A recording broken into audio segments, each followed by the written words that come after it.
I've been flowing with I've literally been sitting here talking to myself for the last 30 minutes. I've just been flowing with just information and gems that I need to just share. It's so crazy. I'm like, wait, this is some good ass shit that I need to record. What's up? I am Tiff. I am the founder of Spiritual Goddess, and I guess this is my first episode of my podcast that I'm recording at, what time is it? 10:30 at night on a Saturday. What the fuck? Okay, I guess we're going there.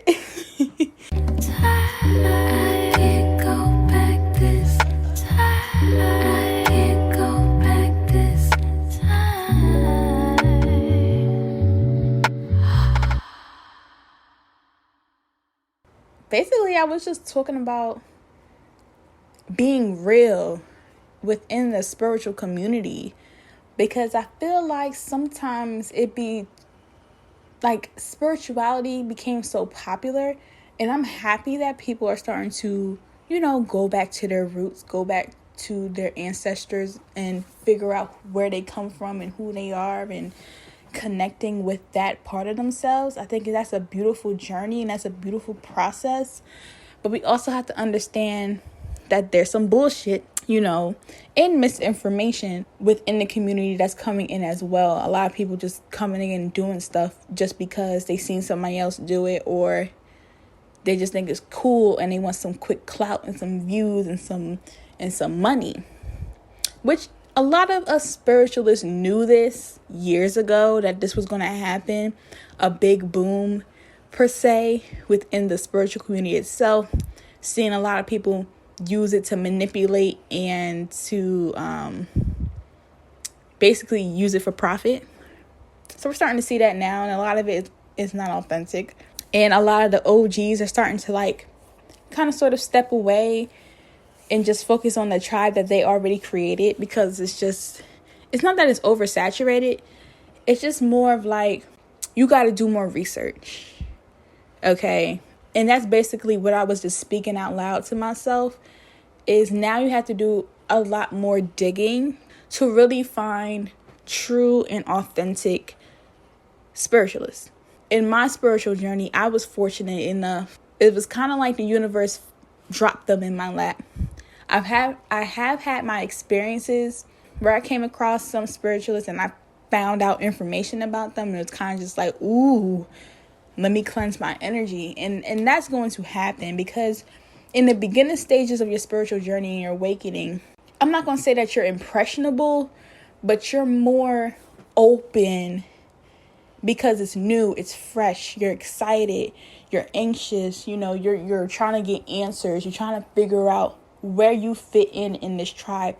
There's not one way to look or be spiritual. There's not one pathway to this. You really have to find your flow in who you are, and your intuition will guide you to your tribe. Bahati Life and Wisdom and Light were the two that really made me trust myself in my spiritual journey, and really made me believe that I was magical. Okay? Watching their content and digesting the information, and me feeling connected to them. It's like I understood what they were talking about. It didn't seem foreign. It didn't seem confusing. It didn't seem out of my league. It felt right. That's what you need to be doing in the beginning of your spiritual journey.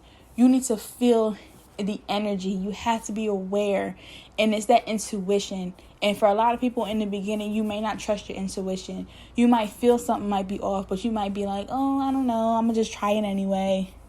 If you feel like something ain't vibing with you, like the vibe's not clicking, it's like, oh, I really don't like this aesthetic, I don't like this energy, trust it and move on.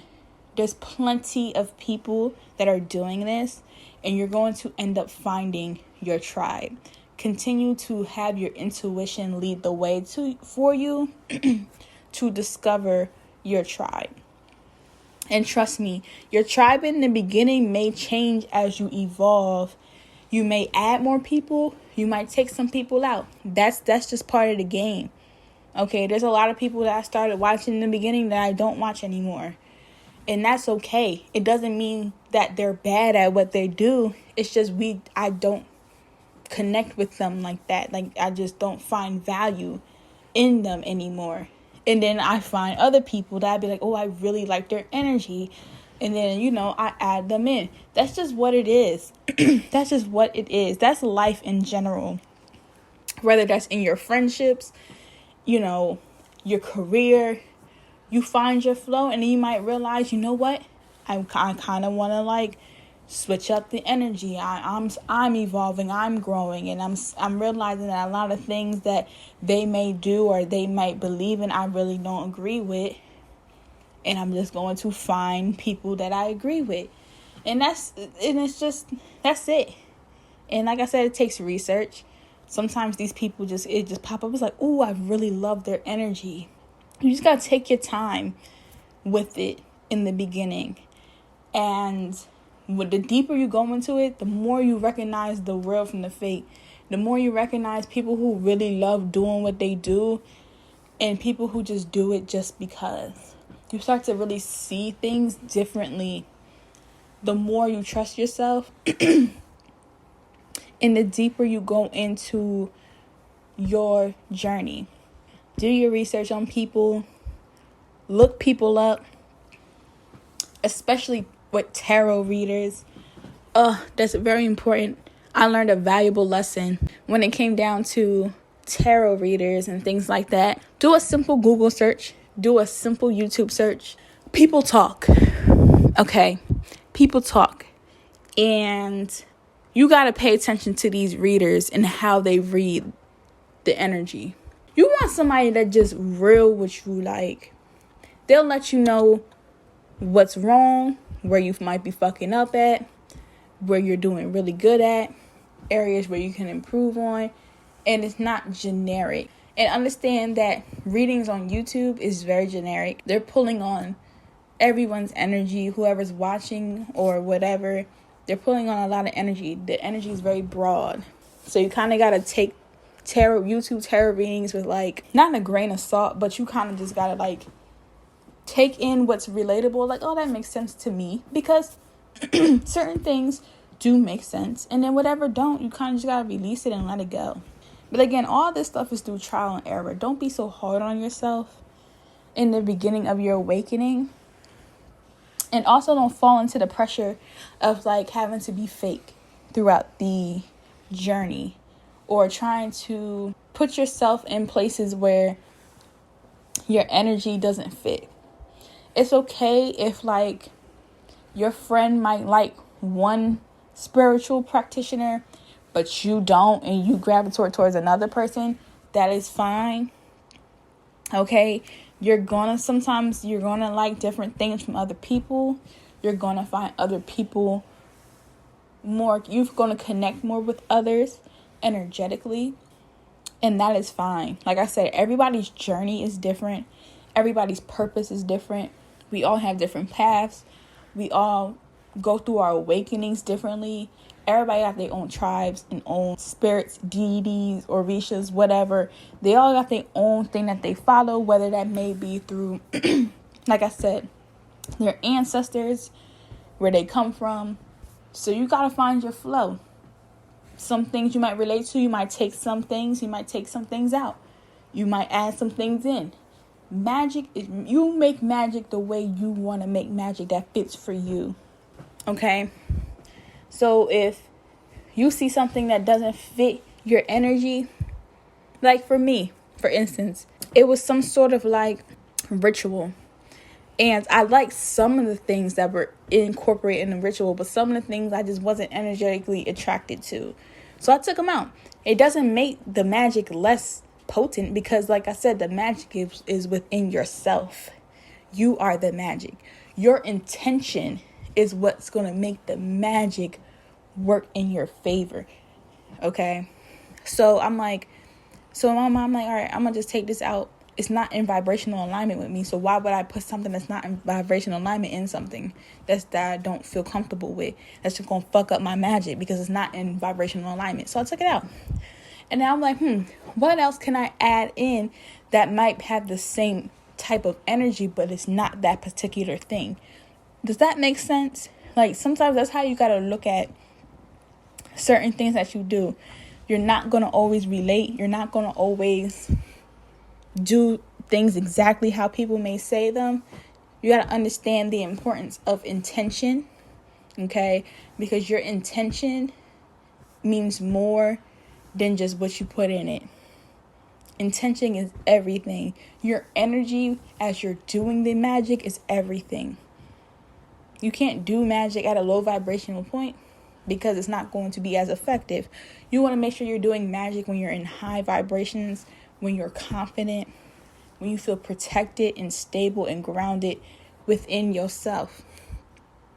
Okay? This podcast episode is kind of all over the place because literally this is how like my thought process was. I don't know. I be having these moments where I just be talking out loud. But this time around, I'm just like, ooh, let me just, kind of sort of record it. And I'm kind of glad that I did because I want to make spirituality more digestible. Because I feel like a lot of people go through awakenings and they have trouble figuring out where to go. I feel like it's harder now than it was when I went through my awakening because it wasn't popular to go through, do spiritual divination and stuff like that. That wasn't popular when I went through my awakening. Now it is. It's kind of like how the natural hair community was. When I first went natural, it was not popular to have natural hair. So it wasn't hard to find people, but it was kind of like the real ones was there. The OGs who really got that life was on here and making things happen. And that's kind of sort of how it was for me. I got connected with a lot of like the OGs, and it was like before people was just on here for clout, pulling tarot on TikTok and shit like that. So now there's so much more information, so many new people. It's kind of like, damn, who do I need to, where can I get my information from? And sometimes there's a lot of misinformation out here, and there's a lot of people who genuinely don't even know what the fuck they're talking about, and they're just out here just to say that they're spiritual, and they really haven't gone through any awakening process at all. So I'm kind of happy that I recorded this because I want to make spirituality more digestible and relatable, because sometimes people be trying to like be in like this whole love and light type of energy. And some people are genuinely just like that. They really just are like that. But when you're going through the awakening itself, bro, it's a lot. It's a lot. It is a lot. It is not all rainbows and butterflies and crystals and shit. Like, bro, it's a lot of healing. It's a lot of shadow work, tears, facing, the reality of your traumas and shit like that. It's a lot. And I want to be able to be relatable, so if you hear me cuss, what's good? Yeah, I'm a spiritual bitch that cuss. And, if you catch me like just being who I am right now, this is who I am. If I was talking to one of my friends about spirituality, this is exactly how I would talk to them. And this is how people understand you. This is how people, be more comfortable with asking more questions, because it's not like intimidating or too formal. Spirituality is supposed to flow, baby. It's supposed to flow, and I just want to help other people flow, and I want people to be able to understand more and ask questions and be enlightened. That was the whole purpose of me creating Spiritual Goddess in the first place. It was honestly a place for my own personal healing, to be honest, in my own way of expressing my spiritual self. Never in a million years have I ever thought I would be in this space. I'm going to talk more about that pretty soon. But I never thought, 5 years ago that I would be creating a community and enlightening people on their journeys and sharing my own personal spiritual journey. I never thought I would be here. It's just so crazy how the universe works like this. You would have told me this back in like 2016, 2015. I've been like, nah. Because for so long, it was in my face the whole time. That's what's crazy. I'm going to talk about that probably in another episode. Literally, it's been in my face the whole time. It's almost like the universe was like calling me like, yo. And I was just like, no, this isn't what I'm supposed to be doing. Just for me to be doing it. Just for me to be doing it. I'll talk about that more. Probably next episode, I'll probably talk about that more. I can't believe I just made a podcast, like literally randomly at 10:30 at night. But yeah, I don't know what I'm gonna call this. This is just gonna be, it's just gonna flow. Whenever I feel like I need to speak, I'm gonna speak on here. So yeah, make sure y'all follow me on Instagram. My Instagram handle is @IamSpiritualGoddess. I'm also on Facebook. My Facebook name is also Spiritual Goddess. And I'm also now on TikTok @IamSpiritualGoddess. So yeah, have a blessed day, night, afternoon, whenever you're listening to this. And I will talk to y'all soon. Peace.